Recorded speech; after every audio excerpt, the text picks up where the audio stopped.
All right. I was scrolling Reddit as I typically do prior to these shows. That can be a dark place. It can be, but it can also be a great place. But Yeah. I like to read it because it gives you a good pulse on what the disc golf community is talking about. Yeah, it really keeps you on the pulse. It's like, And right now, pretty much all the people are talking about is a bunch of ace pictures going on. Oh my word! Don't do that. Did you see what just happened? I think Is you there a shorted magnet your on the back laptop. of your phone? There is a magnet. And that's no. This is just metal.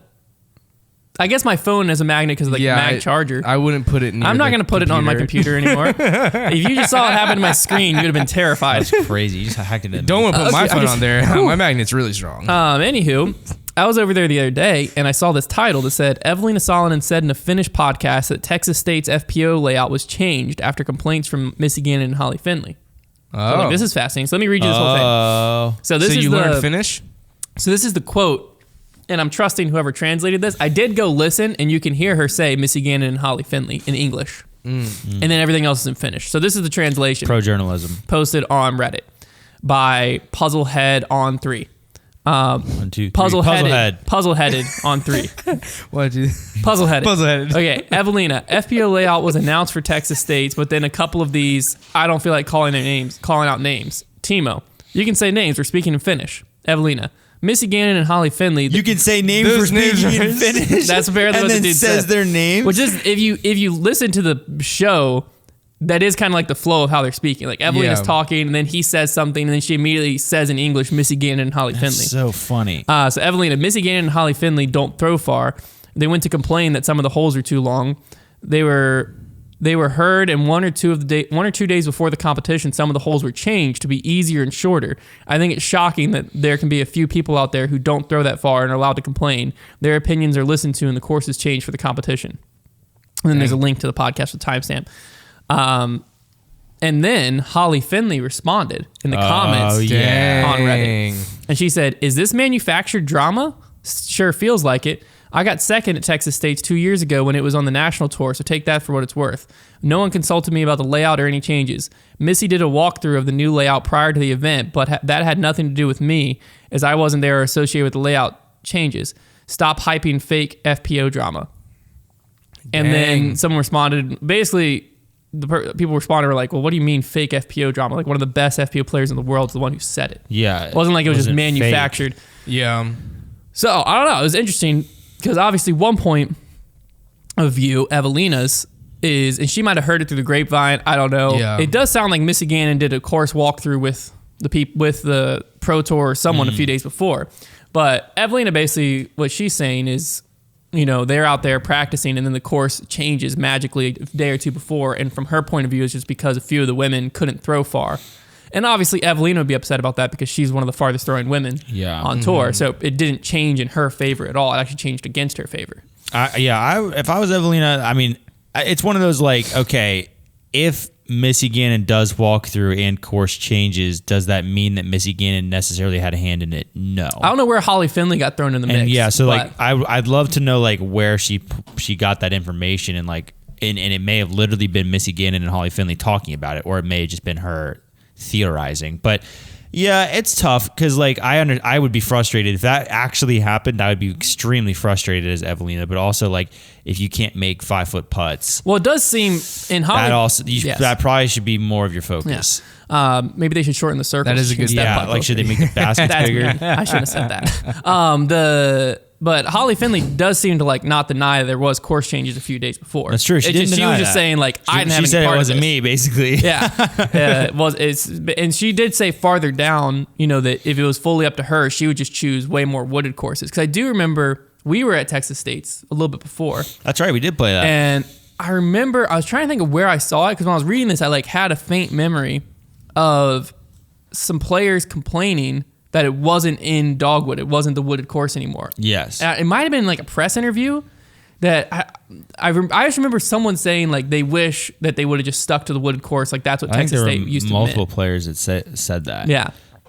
So Texas State was an interesting one, but course should never be changed a few days before the event. If you made a mistake in the course design and it sucks, it's gonna suck. Like if I'm trying to think of what change would be acceptable.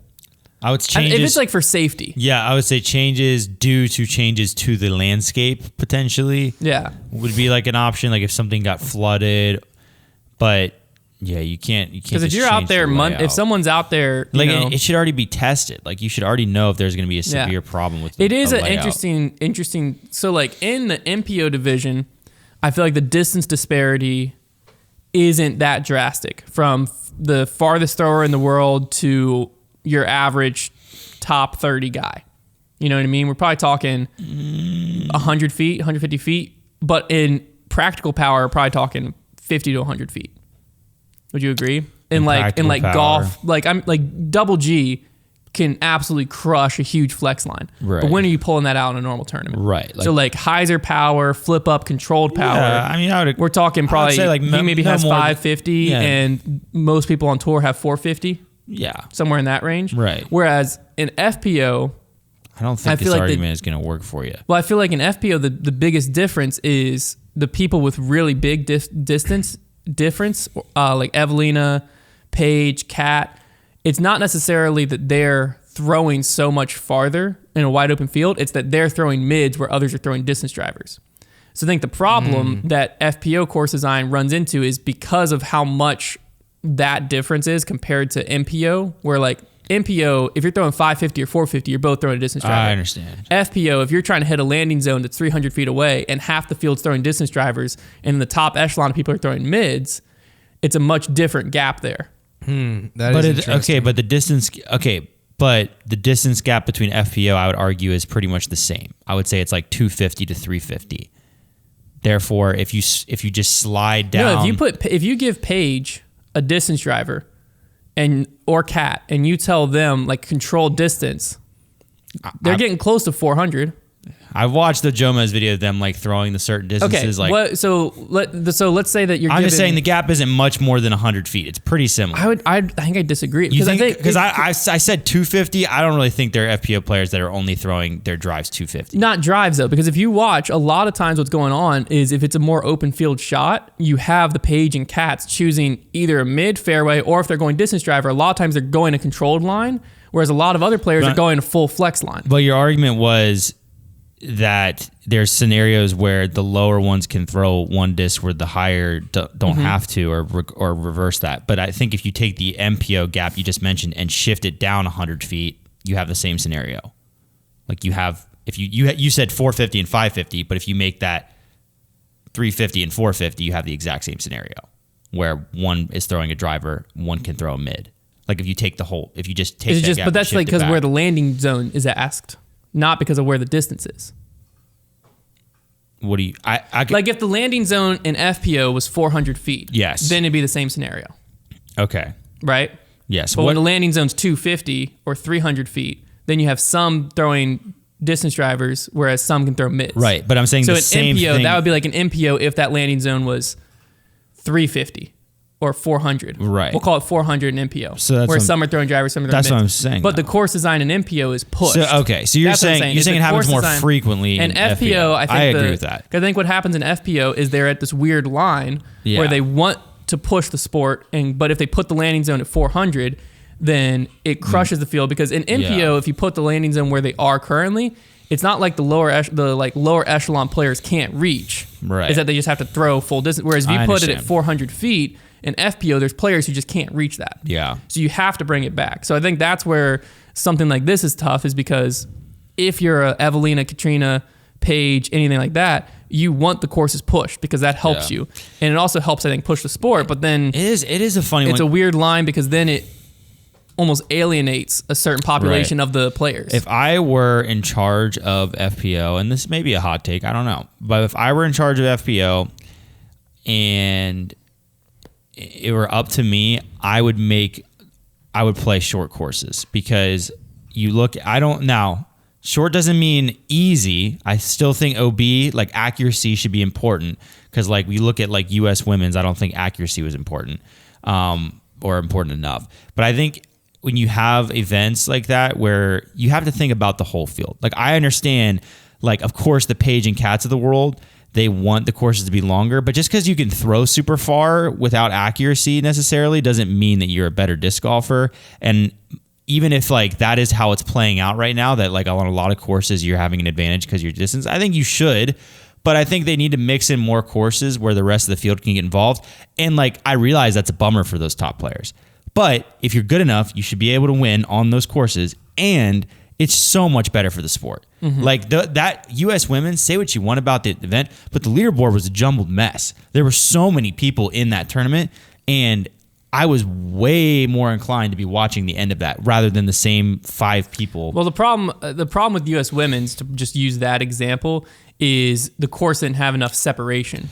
Yes. I think there's a fine line of like easy enough to be scoreable. I just wanted to, but enough like if the woods had been like a lot of the rough of that had been OB or something, to where there was a chance for that separation to happen. Yeah, I think there are just not enough far throwing players in that upper echelon of power in FPO to where you gotta cater to the field, because when you cater to the field, you make better TV. Well, realistically, let's look at it this way. Like, because I feel like that's how it is. In MPO, the field is structured very similarly, right? You have Double G, Eagle, Simon. I'll throw Paul in that category. I'm sure I'm forgetting a few of the like David Wiggins Jr. of the far throwers. Yeah. But I think the difference right now between MPO and FPO course design is you are very rarely seeing a hole where being able to throw 600 plus is what's required or asked of. Yeah. To where they're being asked to throw those big flex. Whereas in FPO, I feel like it's not that uncommon for Paige, Kat, Evelina to be asked to throw almost as hard as they can. So maybe it's more of the ratio of course design in MPO where you have like the farthest throwers can throw, we'll call it 650, the farthest they can throw on consistent average.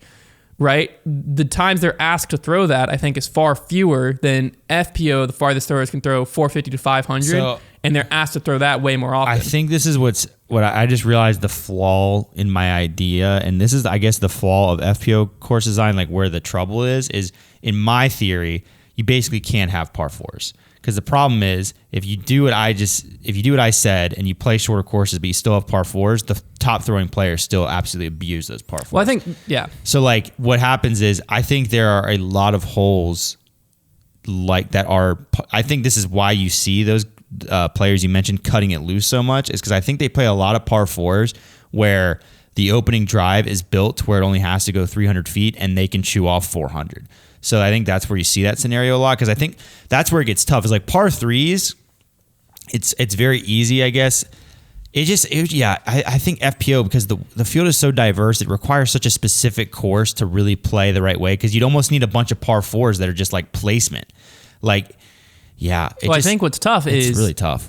I think what the true essence of the problem is that they're playing on short version of the MPO course. Yeah, the courses aren't being set up specifically because, like, realistically, if the whole design and the way the fairways and stuff are cut in are designed for someone who's throwing, 400 feet to the landing zone and then have a 350-foot shot in, or however it may be, if you just move that shot up to make it an FPO hole now, then it does open up opportunities of like, oh, I can just shoot the gap off the tee because I have distance and it's unfair advantage, whatever.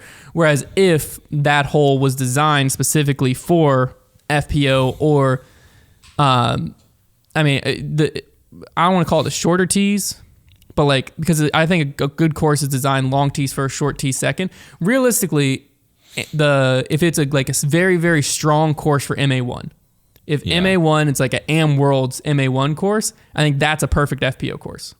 Right, yeah. In my head. Like that's a translatable, because like an FPO course, what it should be is very challenging for the field, but if the top MPO players came in, they would shred it. Right. To where you can't have a Disc Golf Pro Tour MPO event out there, but that is like what's perfect for FPO. But what's hard is you can't have that scenario until it's big enough to sustain itself on its own tour. And I think this is going to be a problem that's going to happen until that day comes. Either its own tour or at least a parallel tour where you're playing at a different course in the same area or something like that. But that is eons ahead of us. Yeah. But I think this type of issue is going, because you aren't going to please the whole field. And in MPO, you're not pleasing the whole field, but you're able to please a much wider portion because you're choosing the course based on the MPO.